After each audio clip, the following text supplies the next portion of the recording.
Hello everyone, welcome to railway study Adda. आज हम लोग प्रैक्टिस सेट 20 करेंगे। चलिए क्वेश्चन नंबर 1 पे आते हैं। क्वेश्चन नंबर 1 कह रहा है त्वरण का एसआई इकाई खाली स्थान मतलब क्या होता है। Question option number A meter second, option number B meter per second, option number C meter per second square, option number D KG meter per second. तो पहले ये समझने के लिए पहले हम लोग त्वरण समझते हैं। तो त्वरण कहते किसको हैं? तो किसी भी वस्तु में या कण में वेग में जो परिवर्तन होता है, वेग में परिवर्तन की दर को ही क्या कहा जाता है? त्वरण कहा जाता है। यानी त्वरण को हम लोग दर्शाने के लिए त्वरण को हम लोग एक्सेलरेशन ए से दर्शाते हैं। तो अंतिम वेग माइनस प्रारंभिक वेग बटा में टी, यही होता है मेरा त्वरण। और अगर देखा जाए तो वेग का ये क्या होता है? मीटर पर सेकंड और बटा में एक और सेकंड। तो ये सेकंड मेरा इसके साथ जाएगा, यानी मीटर पर सेकंड स्क्वायर। तो किस ऑप्शन में है? तो ऑप्शन नंबर सी इसका क्या हो जाएगा? बिल्कुल सही आंसर हो जाएगा। यानी 1 का ऑप्शन नंबर सी सही आंसर है। अब हम लोग क्वेश्चन नंबर 2 में आते हैं। क्वेश्चन नंबर 2 क्या कह रहा है? तो क्वेश्चन नंबर 2 कह रहा है कि निम्नलिखित में से कौन सा समीकरण वेग समय को दर्शाता है। तो पहले वेग समय को दर्शाने के लिए हम लोग समझते हैं गति का 3 समीकरण होता है। फर्स्ट समीकरण क्या कहता है? गति का पहला समीकरण क्या कहता है? फर्स्ट समीकरण कहता है कि v बराबर u प्लस ए टी, जो कि वेग समय को दर्शाता है, वेग और समय को दर्शाता है। जबकि दूसरा नियम क्या कहता है? दूसरा नियम s बराबर u t plus half a t square. ये वेग, ये मेरा सॉरी वेग नहीं होगा, ये मेरे स्थिति और समय को दर्शाता है, समय को दर्शाता है। और तीसरा समीकरण क्या हो जाएगा? तीसरा समीकरण हो जाएगा वी स्क्वायर बराबर यू स्क्वायर प्लस 2as। तो इसका क्या हो जाएगा? तो ये क्या करता है? तो ये भी स्थिति और ये वेग को के संबंध को क्या करता है? दर्शाने का कार्य करता है। तो ऑप्शन में क्या हो जाएगा? ऑप्शन ए एस बराबर u t plus half a t square, option number B 2as बराबर v square minus u square, option number C v बराबर u plus a t, option number D v बराबर u माइनस a t. तो इसका सही जवाब हो जाएगा ऑप्शन नंबर सी, इसका बिल्कुल सही जवाब है। अब हम लोग क्वेश्चन नंबर 3 पे आते हैं। क्वेश्चन नंबर 3 क्या कह रहा है? क्वेश्चन नंबर 3 कह रहा है मनुष्य बहुत ऊंची ध्वनि सहन नहीं कर सकता। वह उच्चतम ध्वनि स्तर क्या है जो मनुष्य सहन कर सकता है?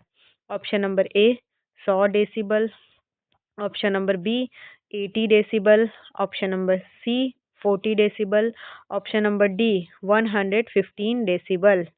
तो इसका सही जवाब क्या हो जाएगा? इसका सही जवाब हो जाएगा ऑप्शन नंबर बी। इसको थोड़ा रटने वाला आंसर है। ऑप्शन नंबर बी 80 डेसिबल, इसको ध्यान रखना है। अब हम लोग क्वेश्चन नंबर 4 पे आते हैं। क्वेश्चन नंबर 4 क्या कह रहा है? क्वेश्चन नंबर 4 कह रहा है कि आभासी और सीधी छवि के लिए दर्पण का आवर्धन होना चाहिए। ऑप्शन नंबर ए अनंत, ऑप्शन नंबर बी ऋणात्मक, ऑप्शन नंबर सी धनात्मक, ऑप्शन नंबर डी 0। तो इसका सही जवाब हो जाएगा, एक मिनट, तो इसका सही जवाब हो जाएगा ऑप्शन नंबर सी, इसका बिल्कुल सही जवाब है। सॉरी, सेट करना भूल गया। तो ऑप्शन नंबर सी इसका बिल्कुल सही आंसर है। यानी कि अगर आवर्धन आभासी और सीधा छवि के लिए तो आवर्धन कैसा होना चाहिए? धनात्मक होना चाहिए। इसको ध्यान रखना है। अब हम लोग क्वेश्चन नंबर 5 पे आते हैं। क्वेश्चन नंबर 5 क्या कह रहा है? इसका एक्सप्लेनेशन हम इससे पहले वाले वीडियो में कर चुके हैं, इसीलिए हम ज़्यादा टाइम नहीं लेते हुए अगला क्वेश्चन पे आते हैं। क्वेश्चन नंबर 5 में कह रहा है कि विद्युत बल्ब के एक फिलामेंट द्वारा 5 मिनट में 0.8 एम्पीयर की धारा खींची जाती है। परिपथ के माध्यम से प्रवाहित होने वाले विद्युत आवेश की मात्रा ज्ञात कीजिए। Option number A 240 coulomb, option number B 4 coulomb, option number C 40 coulomb, option number D 24 coulomb. तो इसका क्या सही जवाब होगा? तो वैसे नहीं, इसको पहले हम लोग को क्या करना पड़ेगा? बनाना पड़ेगा। तो इसको बनाने के लिए क्या करेंगे? क्या दिया हुआ है? टाइम मेरा दिया हुआ है। कितना दिया हुआ है? 5 मिनट। यानी 5 मिनट का मतलब मिनट को हम लोग सेकंड में चेंज करेंगे, तो 5 गुने 60 बराबर कितना हो जाएगा? 300 सेकंड। और मेरा मतलब कि धारा यानी कि आई बराबर कितना दिया हुआ है?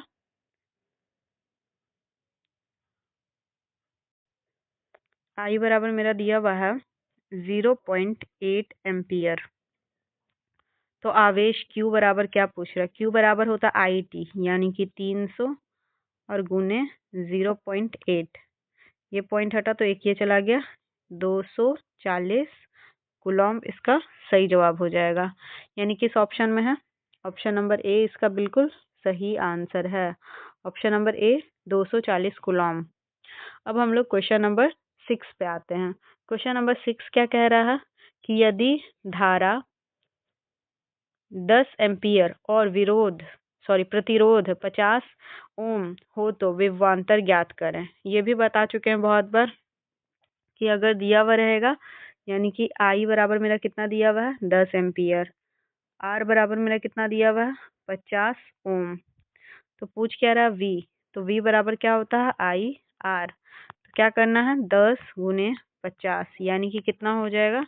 500 वोल्ट हो जाएगा। तो ऑप्शन देख ले रहे हैं। Option number A 50 ohm, option number B ohm में तो पहला बात आंसर होगा नहीं, option number B 50 volt, option number C 5 volt, option number D 500 volt. तो इसका सही जवाब क्या हो जाएगा? ऑप्शन नंबर डी इसका बिल्कुल सही जवाब है, यानी कि 500 वोल्ट इसका सही जवाब है। अब हम लोग क्वेश्चन नंबर 7 में आते हैं। क्वेश्चन नंबर 7 में कह रहा है पी वी आर और आई के बीच में सही संबंध क्या है? पी मतलब हो जाएगा मेरा सामर्थ्य, वी विभवांतर, आर प्रतिरोध और आई मतलब धारा। तो पी बराबर मेरा फॉर्मूला आ जाता है, वी बराबर हम लोग क्या जानते हैं? आई आर, और पी बराबर आई वी।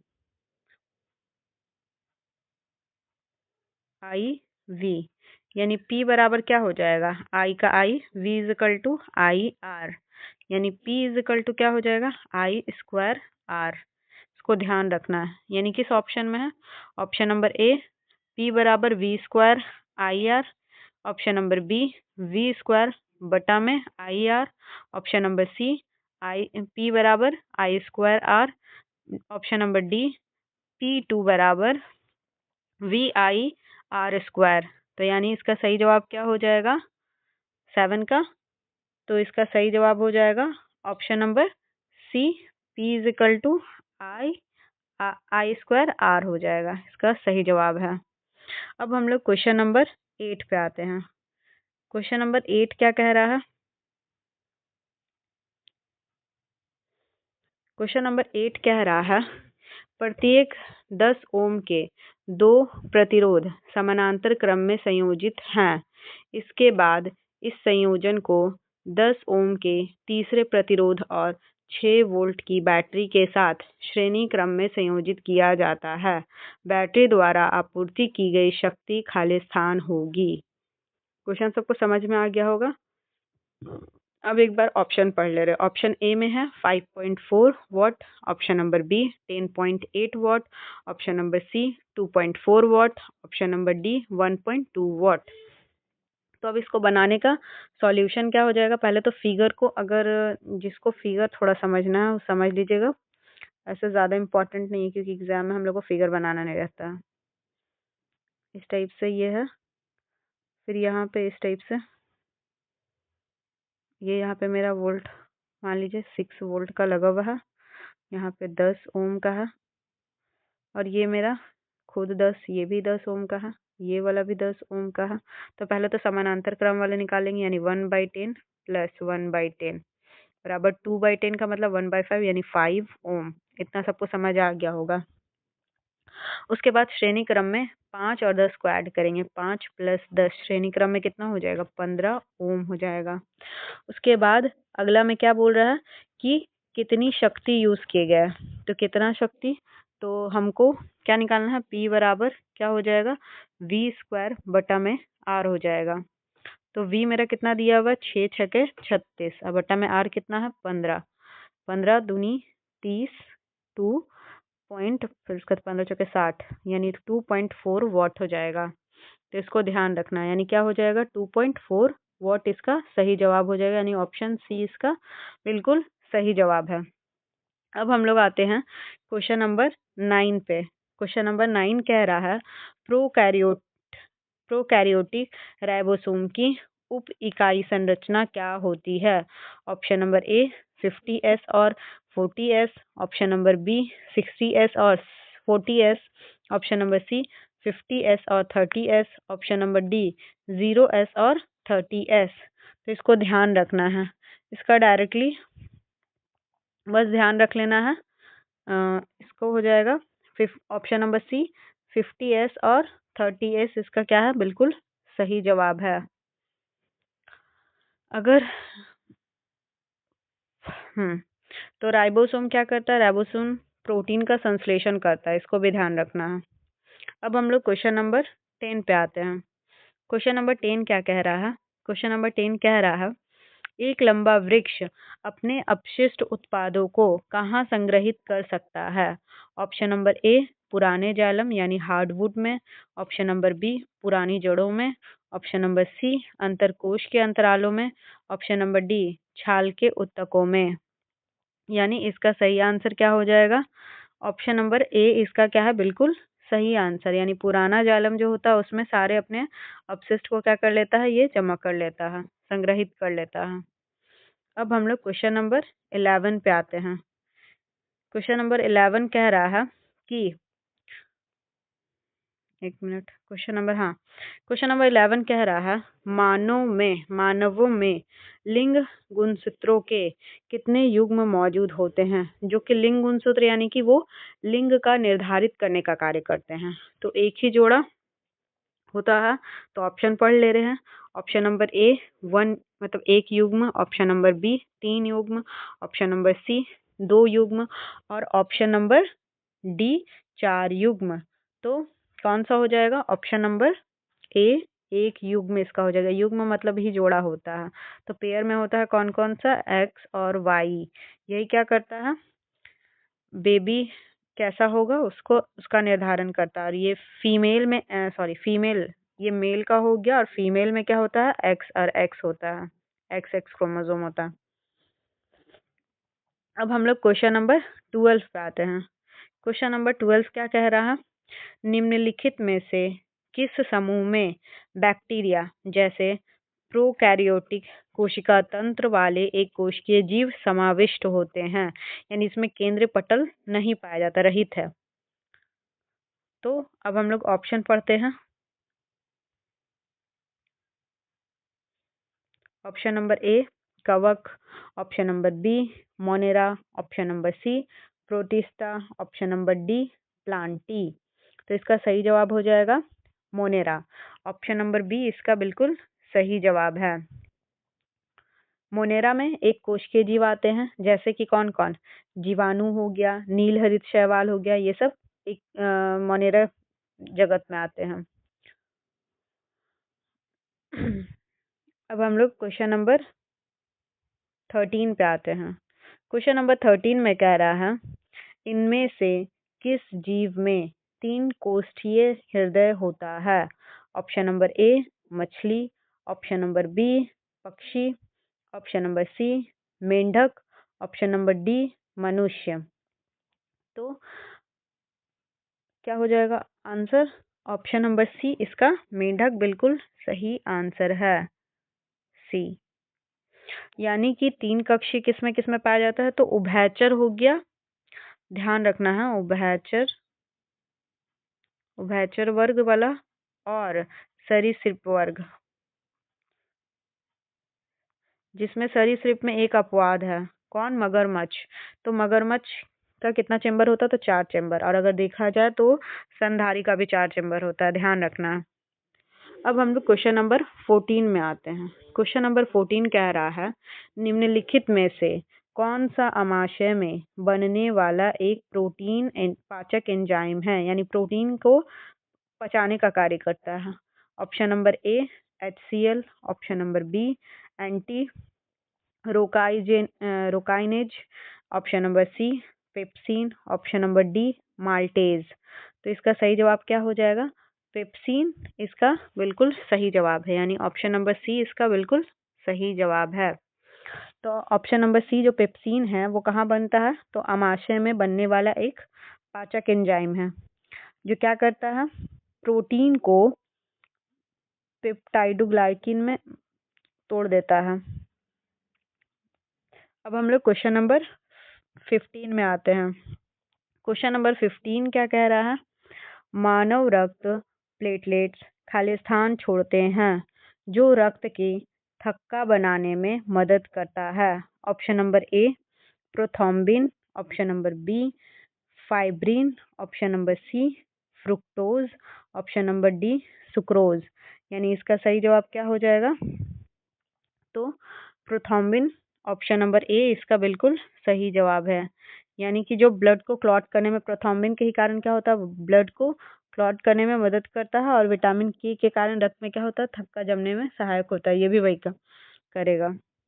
अब हम लोग क्वेश्चन नंबर 16 पे आते हैं। क्वेश्चन नंबर 16 क्या कह रहा है कि घ्राणग्राही की अनुभूति में सहायक होते हैं। ऑप्शन नंबर ए ध्वनि, ऑप्शन नंबर बी स्पर्श, ऑप्शन नंबर सी स्वाद, ऑप्शन नंबर डी गंध। तो घ्राणग्राही में कौन सहायक होते हैं, तो गंध, यानी कि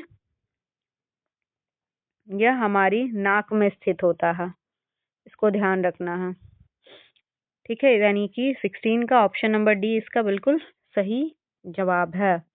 अब हम लोग क्वेश्चन नंबर 17 में आते हैं। क्वेश्चन नंबर 17 कह रहा है, जननांगी हर्पीज संक्रमण खाली स्थान के कारण होता है।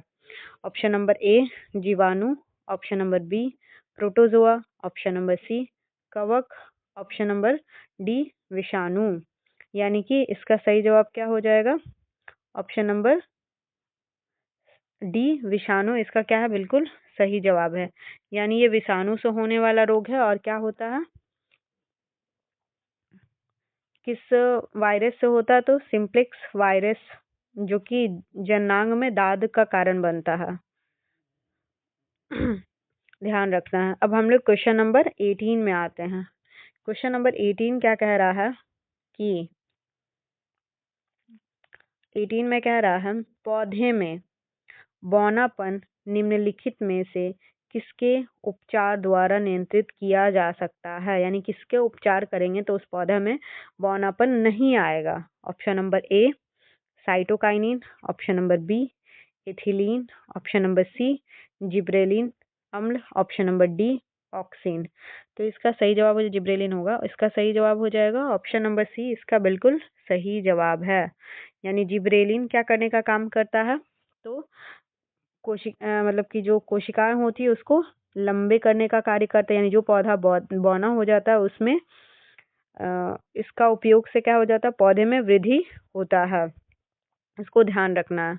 अब हम लोग क्वेश्चन नंबर 19 पे आते हैं। क्वेश्चन नंबर 19 क्या कह रहा है, तो क्वेश्चन नंबर 19 कह रहा है कि एवोगाड्रो की संख्या Na बराबर 6.02 इंटू 10⁻23 मोल है। तो त्रिक परमाणु गैस के 0.1 मोल में परमाणुओं की संख्या क्या होगी। तो डायरेक्टली कुछ नहीं करना है, क्या करना है, तो 6.02 इंटू 10⁻23 है, तो इसको हम लोग क्या कर देंगे, परमाणुओं की संख्या ज्ञात करने के 0.1 जो दिया हुआ परमाणु की संख्या उसमें से मल्टीप्लाई कर देंगे, यानी 6.022 ऐसे ही रह जाएगा। और ये वाला जो पॉइंट है बटा में, यानी कि ये इससे ये कट जाएगा, नहीं 10⁻22 हो जाएगा। तो किस ऑप्शन में है ये देख लेंगे।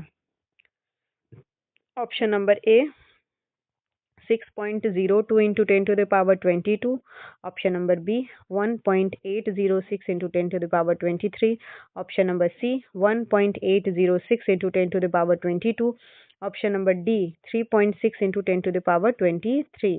तो इसका सही जवाब हो जाएगा 19 का ऑप्शन नंबर ए इसका बिल्कुल सही जवाब है।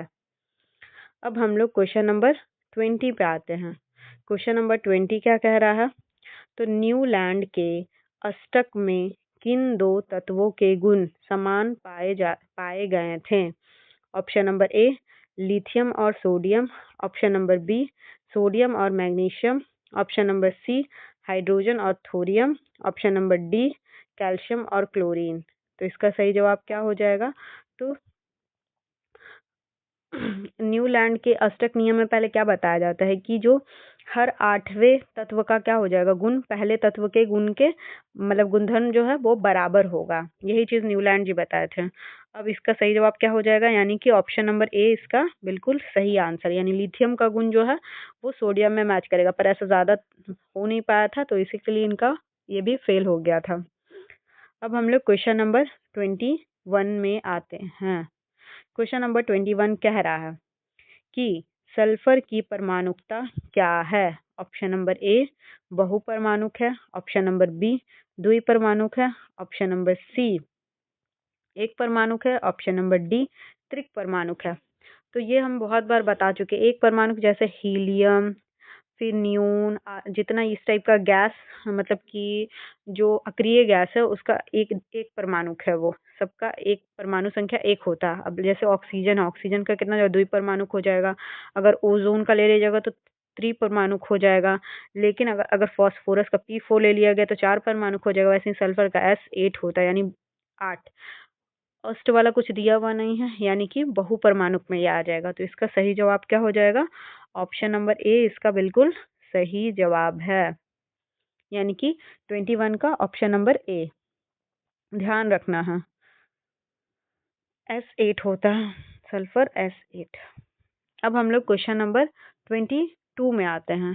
क्वेश्चन नंबर 22 कह रहा है स्टेनलेस स्टील किस कारणवश जंगरोधी है, यानी उसके कारण उसमें क्या जंग नहीं लगता है।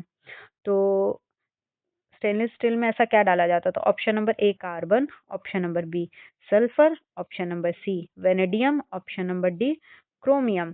तो इसका सही जवाब क्या हो जाएगा, तो इसका सही जवाब हो जाएगा ऑप्शन नंबर डी इसका बिल्कुल सही जवाब है, ऑप्शन नंबर डी। तो इधर पहले हम लोग जान ले रहे हैं स्टेनलेस स्टील में क्या क्या चीज डलाता है। तो पहले क्रोमियम भी डलाता है, निकेल भी डलाता है और कार्बन भी डलाता है। सबसे ज्यादा मात्रा में अगर देखा जाएगा तो क्रोमियम ही रहता है, उसके बाद निकेल रहता है, उसके बाद फिर मेरा कार्बन रहता है। अब हम लोग क्वेश्चन नंबर 23 पे आते हैं। क्वेश्चन नंबर 23 कह रहा है कि नायलॉन और पॉलिएस्टर जैसे रेशे जो रासायनिक पदार्थ से बने होते हैं खालिस्तान कहलाते हैं। ऑप्शन नंबर ए प्राकृतिक फाइबर, ऑप्शन नंबर बी ऊन, option number C synthetic fibre, option number D रेशम। तो क्या कहलाते हैं, तो जो सिंथेटिक फाइबर कहलाता है, जिसको हम लोग क्या कहते हैं संश्लेषित रेशा भी कहा जाता है, या इसी को हम लोग कृत्रिम रेशा भी कहते हैं, मानव के द्वारा निर्मित जो होता है।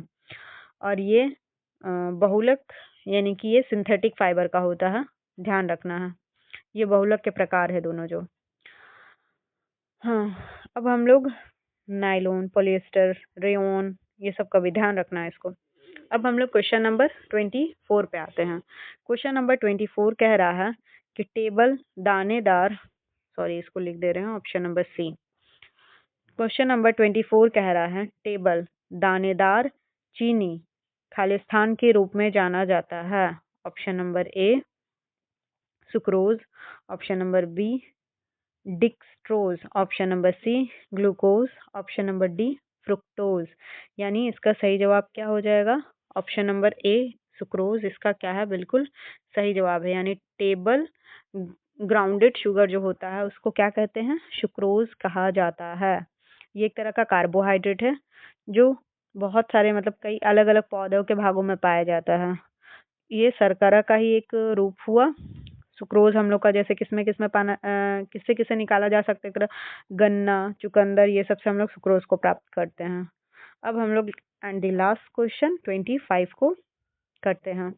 क्वेश्चन नंबर 25 कह रहा है, एक संतुलित रासायनिक समीकरण में अभिकारक को हमेशा तीर खाली स्थान लिखा जाता है। ऑप्शन नंबर ए के दाईं ओर, ऑप्शन नंबर बी के ऊपर, ऑप्शन नंबर सी के नीचे, ऑप्शन नंबर डी के बाईं ओर। यानी अभिकारक को हमेशा हम लोग किधर लिखते हैं? एक होता अभिकारक और एक होता है प्रतिफल। जैसे कि इसको समझाने के लिए हम बता रहे हैं, जैसे कि हम यहाँ पे लिए H2 प्लस O2, तो यहाँ पे मेरा क्या बनता है? H2O। बोलेंगे बैलेंस नहीं है, तो बैलेंस कर लीजिए। यहाँ पे 2 ऑक्सीजन है तो यहाँ पे भी 2 ऑक्सीजन होना चाहिए। यहाँ पे 4 हाइड्रोजन हो गया तो यहाँ पे भी 4 होना चाहिए। अब हो गया बैलेंस। तो इधर ये जो मेरा बना इसको कहा जाता है अभिकारक, और इधर जो बनता है ये मेरा उत्पाद होता है। क्या होता है? ये उत्पाद। तो किधर शायद अगर देखा जाए तो इधर उत्पाद दायां साइड बनता है और अभिकारक किधर साइड बनता है? तो बाएं साइड बनता है। तो ऑप्शन कौन सा हो जाएगा? ऑप्शन नंबर डी इसका बिल्कुल सही जवाब हो जाएगा। यानी कि ऑप्शन नंबर डी दाएं साइड इसका क्या है? बिल्कुल सही जवाब है। एंड अगर वीडियो पसंद आ रहा है तो वीडियो को लाइक करें, चैनल को सब्सक्राइब करें और अपने दोस्तों के साथ शेयर करें।